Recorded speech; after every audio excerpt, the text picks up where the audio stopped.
will go through very briefly from the department. I do not want to say it's a thumbsuck, but it is not based on anything. Now, if you have a plan which then informs the budget, you are now better able to negotiate with the department a budget that fits the challenges and the ambitions and the goals of the council itself. That is why it's very important that we come up with the annual plan. The other request which came from council was the finalization. In the annual report, Chair and Council, the chairperson's forward, we did everything in the annual plan. This is 2019, sorry, annual report. This is 2019-2020. It's a bit, one of my colleagues here in the committee said, I don't believe we are still talking about this report, which we finished long time ago. But there were two items missing in the report. One was the forward from the chairperson and a comment from the office of the minister to sort of complete the annual report. As a committee, we then finalized the forward from the chairperson, so that part is done. Then when it comes to the input from the office of the minister, we then realized, hang on, we don't have the resources, and it is better that the office of the minister addresses or gives the input when it comes to the input from the minister, because they may look at our work from a different angle altogether. You know, in terms of the departmental plans, departmental strategies, the 3-year plan, etc., etc. As we know that the minister is very fond of, he's got this new project of addressing colonial and apartheid symbols that are in public spaces, dominating the public spaces. So he may look at our work or at his input from that angle. So we did not want to go into that. We said, okay, fine. We leave that to the office of the minister. As far as we are concerned as this committee, the annual report is being put to bed, done. And then that part will come from the office of the minister. All right, that is on the annual report. Chair, you also asked, last point rather, that we need to put due dates into the work that we're doing, because sometimes this is missing, this is outstanding, we're busy with this, we're busy with that, but it's been like ongoing. We have put together some deadlines to the work which we're busy with now. The first deadline was for us to get the responses from the subcommittees, and that was on the 2nd. And if we did receive 2nd of September, and if we did receive that feedback, the committee will have convened virtually on the 9th and finalized everything. Unfortunately, because we did not get the report back, so that did not take place. So we do have the deadlines and the due dates to the work that we do. All right. That sort of summarizes now, just to take over from the chairperson what he has indicated on the items which the council has asked us to do.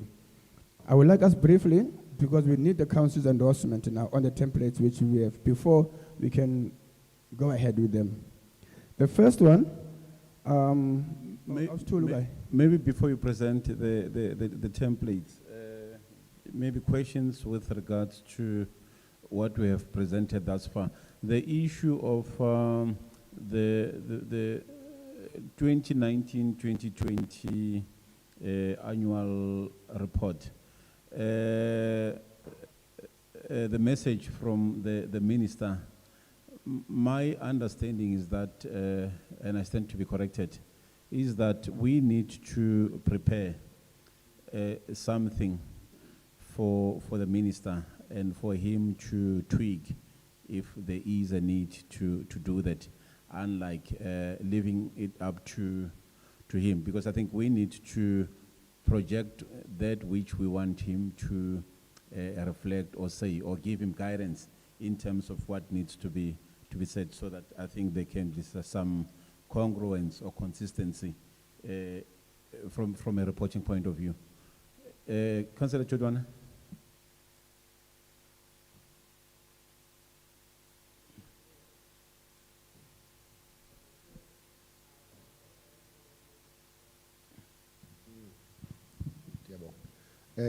Just one comment on the report. I just, as council, want not to caution, but to plead, especially with what has been reported. This thing that says we sent the templates to the chairpersons to fill in and comment might be misleading to an extent that, remember, in terms of the Act, the administrative and executive functions are assigned to a secretariat. And I want to believe that all provinces do have secretariats. And wherever a report is required, the first point of reference from the secretariat point of view should then be the secretariat in the respective provinces, because on a day-to-day basis, they interact with the reports, annual plans, and so on. Where a report is not forthcoming, it is where then the chairperson is engaged. Because if you send it to the chairperson without sending it through the chairperson, you are prolonging the issue. So the secretariat at head office must be in constant communication with the secretariat in provinces for such reports that are required. So on behalf of provincial chairpersons, I'm making that plea that the first point of reference should be there at provincial secretariat level, not chairpersons. Thank you very much.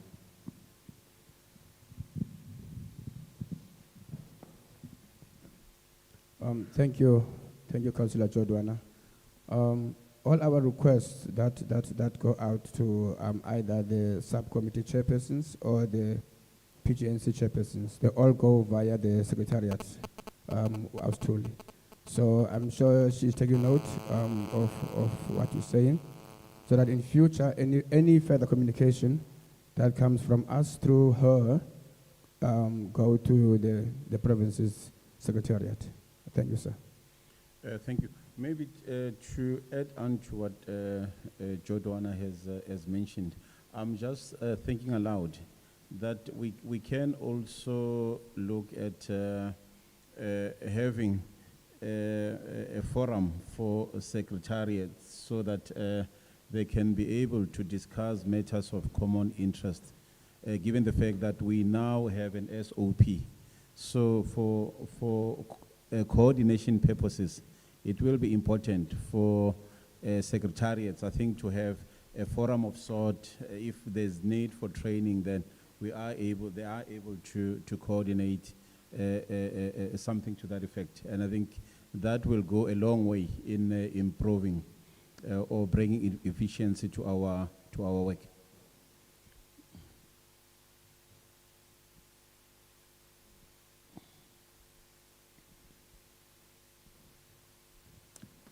Thank you, Chairperson, and thank you to my fellow subcommittee member for good presentation. I just want to bring about clarity with regards to Gauteng submission, because minutes will be written. We did submit the matrix, but we didn't CC it, unfortunately, to the subcommittee members. We sent it to Usistuli. And my other point I wanted to request is that when chairpersons are requested to, or secretariat, to fill in the templates, it would be good for the templates to be sent in at least minimum a week ahead of time, so that I don't make my own decisions as a chairperson, but I can involve the rest of my committee members to make comments, and we send something that represents us collectively. Thanks. Okay, thank you.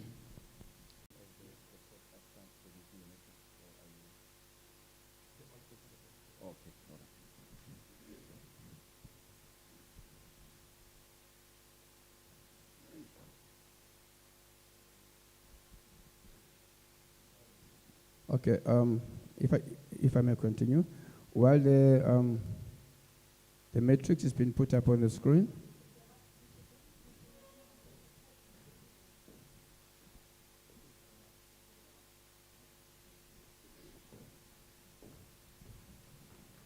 colleagues, this is even though this is a governance tool, it's also a planning tool.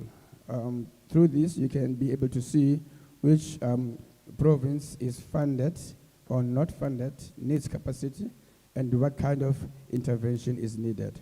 Very, very briefly, if you look on the headings, on your left, you've got all the provinces, starting from council, all the way down, Eastern Cape, Free State, Gauteng, Limpopo, and so on. The last one is the Western Cape. Then across, you've got the budget, annual budget for each province. The subcategory, we spoke about this. This is the rating which a Pgnc gets from its own province. The resources which the department in your province has allocated to a Pgnc, whether the Pgnc went through induction, whether there is an annual plan in place. What we left that one for now. Now, Gauteng, okay, we don't have the report which you have sent, Chairperson, but it's fine. The little that we know is that Gauteng's budget is 1.5, is it still 1.5 million? 1.5 million. And the category of Gauteng is A2, as per the province. Now, we don't have the full report to complete the rest of the section. As we had, the chairperson has mentioned from Gauteng that she sent the report to Adult Central. Now, we don't have response from the Free State. KZN is still fairly new. We must still take them through the process. And then Limpopo, the budget for Limpopo for the financial year is 500,000, 500,000. And the category rating is B2, which is the same as the council's rating. There's one full-time person employed. The committee went through induction and they've got the annual plan in place. Now, in terms of the challenges, sorry. This is what the provincial treasuries assigned to a Pgnc. Every government entity, they've got this rating which they get, whether at a national level or at a provincial level. And that the rating really determines the level of honorarium that you are at, or how much money you're going to get. Basically, it's like a status. You know, they consider a lot of things to come to that rating, but that's what it is. But basically, it determines the honorarium for members of a particular. The higher the rating, the more. The lower the rating, the less honorarium. A is the top. The lowest is, I think, it's E. Back to Limpopo. Limpopo, they've had their induction, and they have an annual plan in place. In terms of the challenges, the 2020-21 budget was only transferred on the 15th of March. Effectively means the Pgnc has not received the budget for this current financial year. That is the challenge from the province. In terms of the strength, it's very active and is okay. They have very active and committed members, and there is support from the secretariat as well. So there's unity there. The staff members are active, and there's support from the secretariat.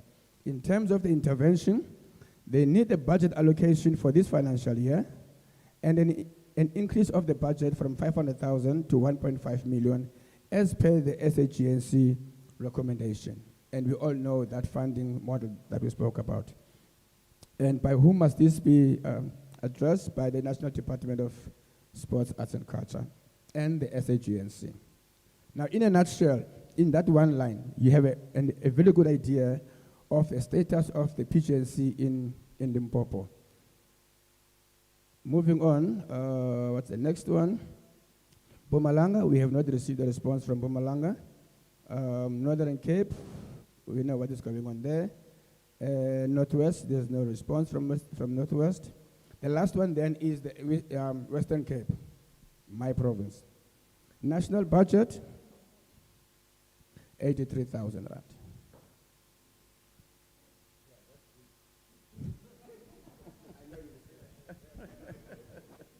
All right. In terms of the rating, it's E2. Remember, we'll be coming from A being the top one and E being the last one. In terms of the rating, it's E2. There's one part-time personnel assigned to the Pgnc. As I see Stephen now. Hello, Stephen. Yeah. You see now, I'm putting out our laundry now, eh? It's not me. It's the way it is. You know how much I fight. So the colleagues. Then rating is E2. And then there's one part-time personnel assigned. The full-time user manager, but it's a part-time on our side. The committee, we've had the induction, and we do have the annual plan in place. In terms of the challenges, the budget allocation does not commensurate with the annual plan targets. Obviously, the annual plan as we have it, we can never deliver on it with the budget that we have. And then in terms of the strength, there is support from the secretariat, from the department. And in terms of, okay, I have to go, intervention. Intervention is a request for the consideration of subsidizing of the PGNCs. I think it cuts across all the PGNCs really. We have the same challenge as well, where we are requesting for the intervention in terms of the subsidy to the PGNCs. And by who? Also by the National Department.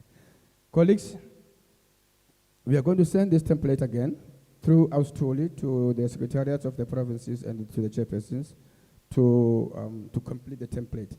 And then hopefully next time, Chair, when we meet again, we'll have a fully completed template, which means everybody will know across the country what are the challenges, what are the strengths that the PGNCs are dealing with.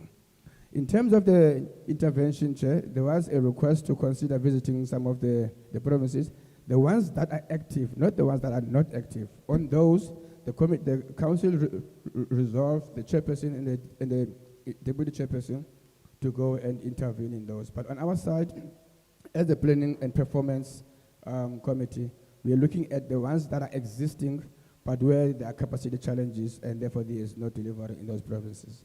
So as a committee, we have considered that, but now we have to be informed by the challenges as per the template, so that we can come with the intervention model that fits the hand. All right, colleagues, any questions on the template?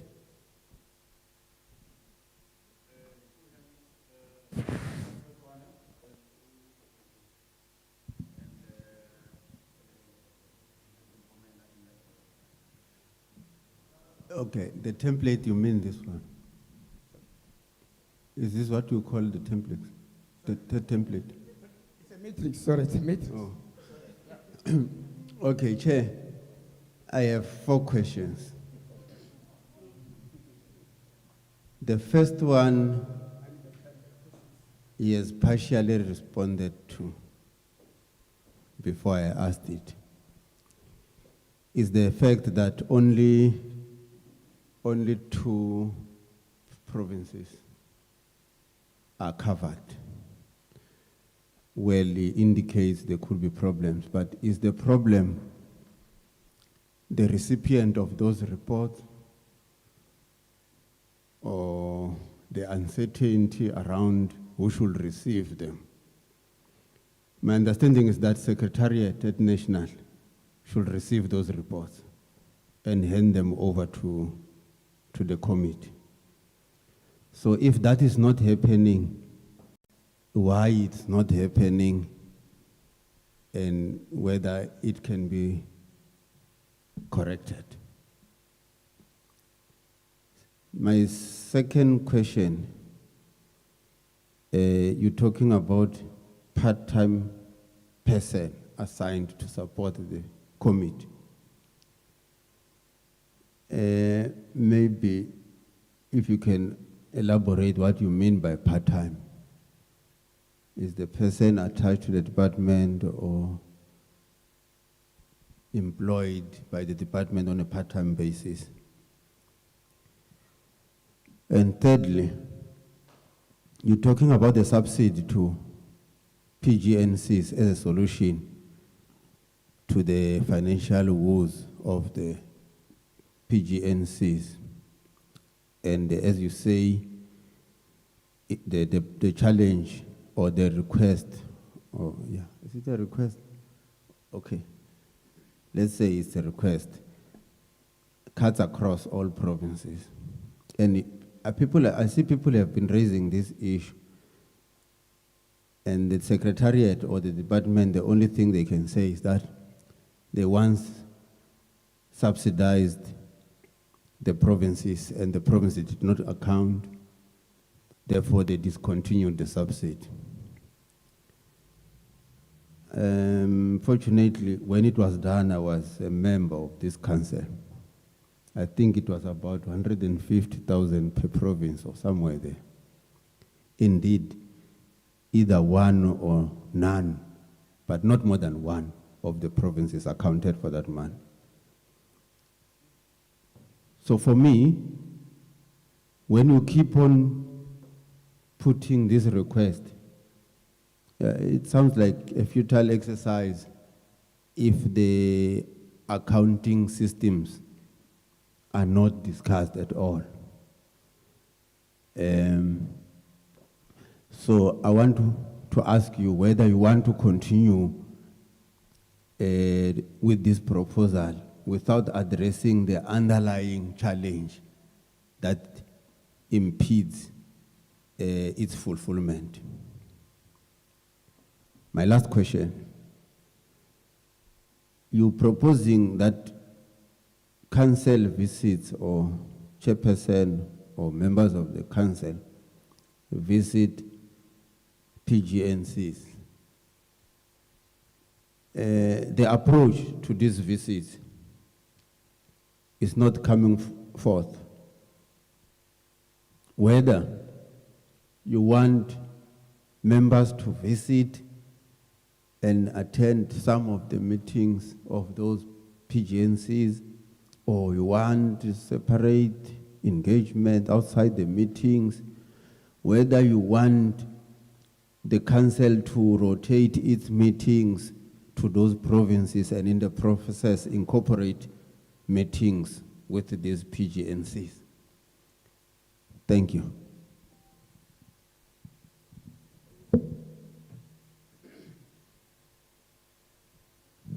Thank you very much, Chair. Okay, maybe let's consider that as first round of questions, so that we don't overwhelm Councillor Mvumengwane, because I think there are about 4 questions that have been asked. So let us give him an opportunity to respond to that. Okay. Thank you, Chairperson. Thank you, Councillor Dokotela. The first question on the receipt of reports from the provinces.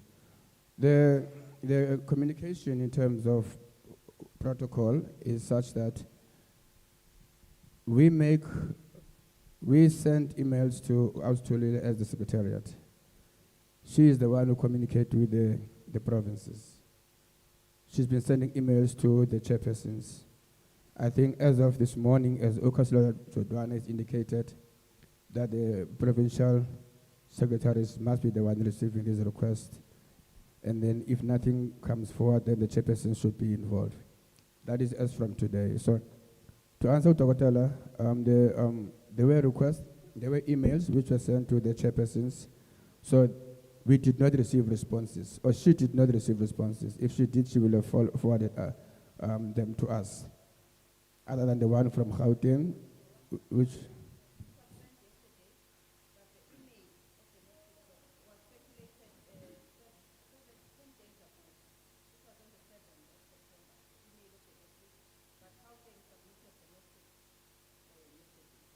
Okay, no, it's fine. Thank you very much. We will deal with the deadlines and when it was sent and when the response received.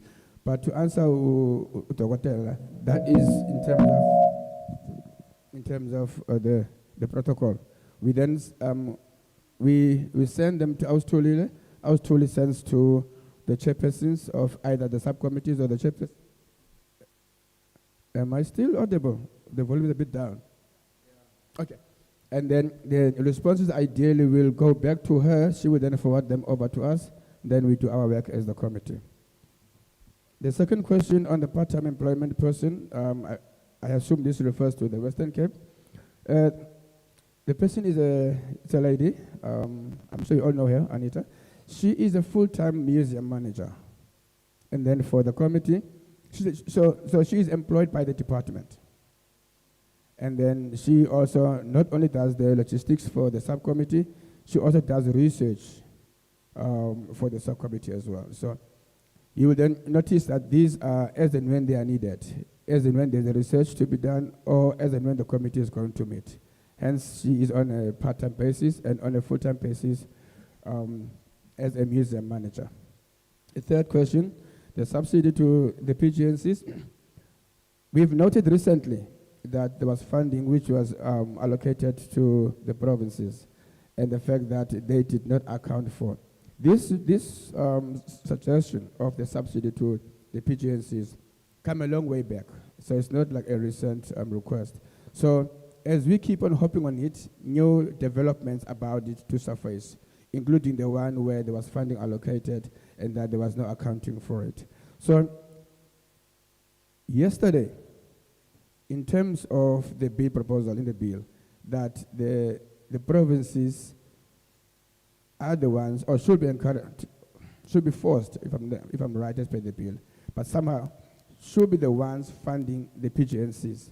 So which means now that this item is in the bill, which now addresses the funding of the PGNCs, the committee will have to rethink now how the issue of the PGNCs is going to be dealt with now that it's been incorporated into the bill. In as far as the accounting of the monies, we didn't go that far, Doc, because it's a new development to the committee that there were monies which the PGNCs were funded with and they did not account for.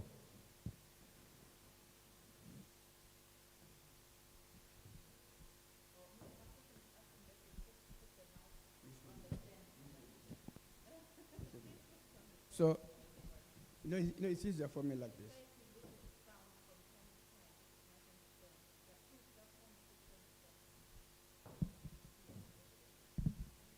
And if I'm not comfortable with that? But I like to speak with this.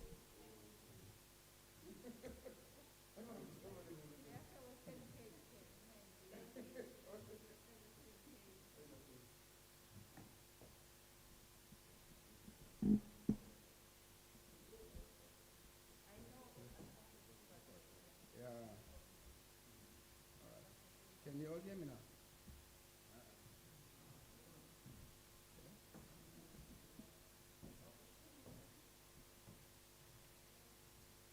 Can you hear me now?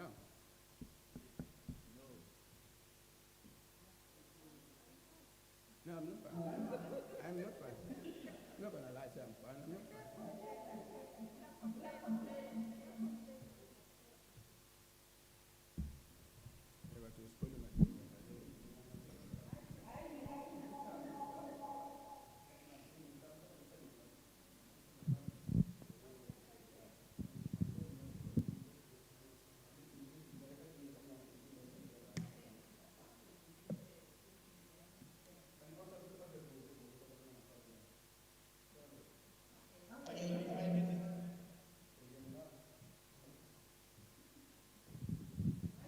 Can you hear me now?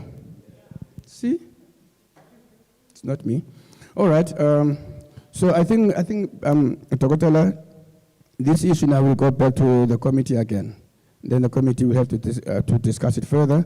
Now that, as of yesterday, the issue of funding of the PGNCs has been put on the draft bill. The last one, obviously, then we have to consider the accounting mechanisms as well for the PGNCs to deal with the monies which were, well, if they were to be funded. The last question is on the PGNC visits. You will recall I mentioned that firstly, this matrix has to be completed in full because the intervention model will be led by the template. The template lists challenges and the proposed intervention model. So whatever engagements that will be there with the PGNCs themselves will be informed by the matrix outcome. Secondly, those visits will have to be considered in conjunction with the council's own plans to those provinces. So it can be maybe a joint effort or something like that. I think I've answered the questions. Go to Dr. Hotel. Maybe to amplify your response to Dr. Matebul, we agreed yesterday that we are going to adopt a multi-pronged approach to address the issue of dysfunctional PGNCs, where the chairperson and the deputy will visit. We will look at having a council meeting there, inviting responsible people. So these are some of the measures that were proposed yesterday, which the House has since adopted. The issue of funding, one, it is now articulated in the draft bill that it's something to consider. And we took the matter further by saying that we are proposing that we do a bit of homework with regards to what will be reasonable funding for the PGNCs. And what that means is that we need to highlight those core or key activities that are critical for the functioning of the PGNCs. If these core activities are going to cost maybe 500,000, we will indicate that the reason we are motivating for 500,000 is because of these key activities. And we can take it further by saying that the national department can provide a minimum of about, for argument's sake, 700,000, and the provinces can top up that amount. So these are, I think, internal discussions that we need to have in terms of how funding can be agreed upon between national and provinces. So, in my view, there is still a need for us to work out as to what are critical success factors and what are key success factors, so that when we present this proposal, we present something that is watertight and which can be easily considered given the motivation that we would have presented. I don't know if that addresses your question, Dr. Mutemo. So I think the good thing is that we now have it on our draft bill. If the draft bill were to be approved, it means we will have to work the logistics around that. But I think we can preempt the whole thing by starting now to look at the core activities that are likely to constitute funding for the PGNCs. Ubab Chotwana. Thank you, Chair. No, Chair, I'm covered mainly by the question and the responses from Dr. Matebula. But just to be proper, Chair, Council needs to consider, in fact, not necessarily consider, but adopt these, because I don't take them as final, whether you call it template matrix, because Council has never agreed on, for example, to say to have a particular template and a matrix, you know. But I understand what it seeks to do. But as a matter of procedure, that these templates must be agreed upon, that these templates are the ones that we are going to use in a reporting, both at provincial level and so that they become council documents that have approved. I'm making an example of the SOP that was discussed and presented to council for adoption. And these that we are using now, it's assumed or it's taken as if they've already been approved by council. Yet planning was supposed to have said, these are the templates that we have developed in terms of reporting. So council consider them. If there are areas that needs to be edited and in them that we edit, then we send it out as a form. I was reluctant to have responded to one of them because I understood that council has never discussed and adopted that in principle. So I want to make a proposal here to say, if we agree just on the form, without the content, just on the form of a template, then we adopt it. So I'm making that proposal to council. And then the second issue is that what we then need to do, I'm not sure whether it has, Ubaba Mavumengwana has mentioned it, on the issue of operational plans. We assume that these provinces have operational plans. And without going and checking to say, provinces, in the policy itself, the ones that was adopted yesterday, there is a paragraph that says provinces must develop their annual operational plan and then submit to national.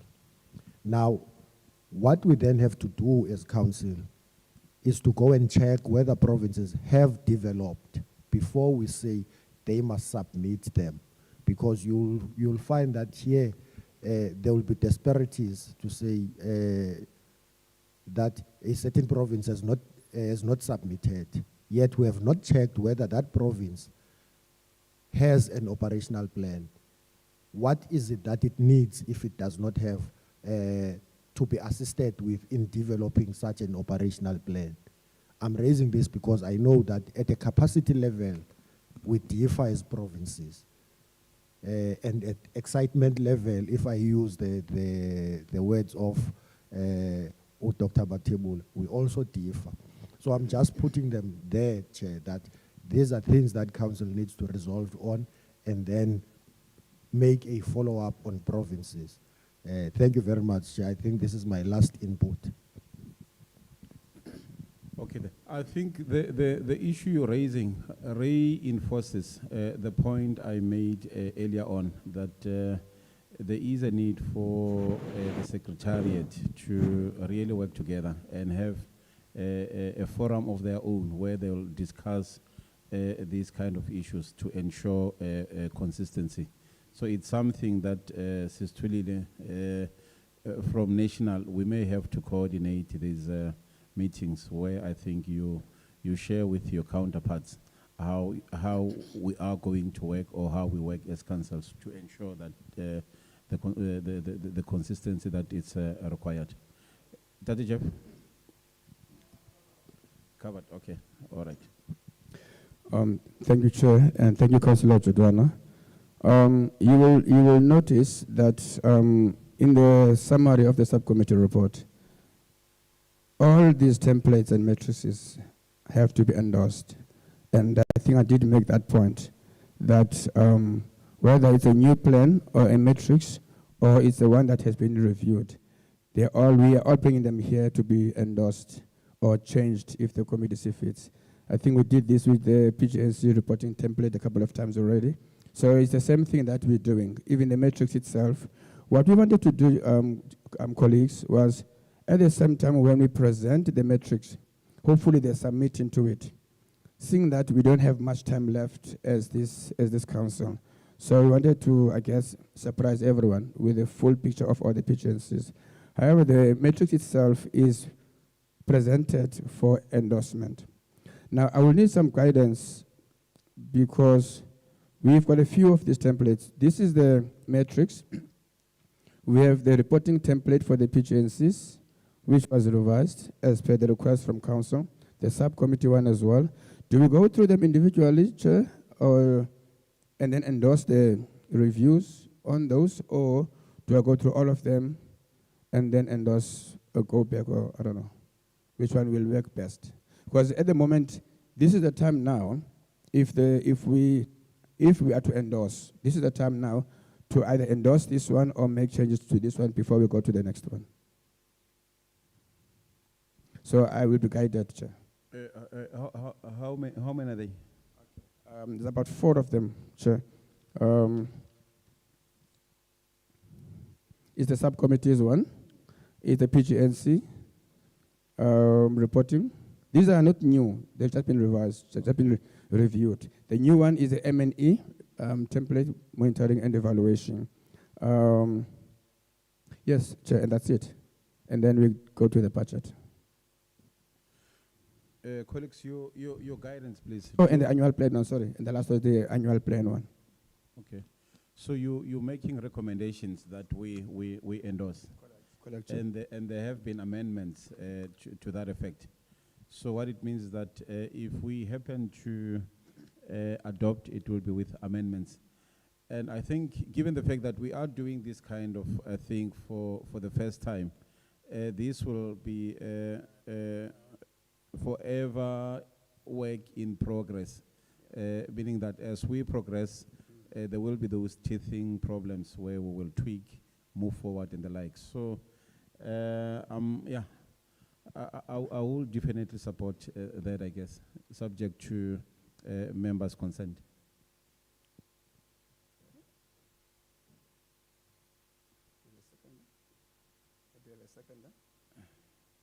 Well, I think you need to move. Colleagues, I move. Colleagues, I move for the adoption of the template. With amendments. Yes. Thank you. Okay. Okay. Just a second. Okay. Thank you, colleagues. We're now going to move over to the annual plan template. Now, what you have here is the Western Cape one. Just don't mind about the content. Just look at the headings. Let's just stick to the headings. This one was also forwarded to the PGNCs as well to complete. Let me just get mine up as well.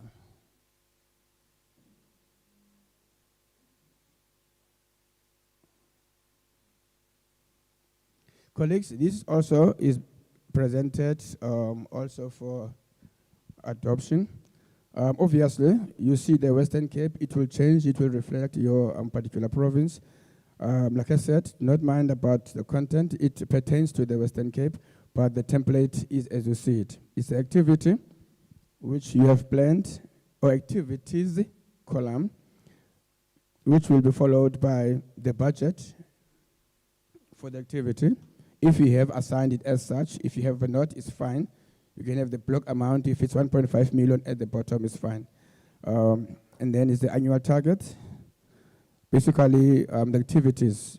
For example, in the Western Cape, we plan to have 4 meetings, plus additional meetings if necessary. So that pertains to us as a target.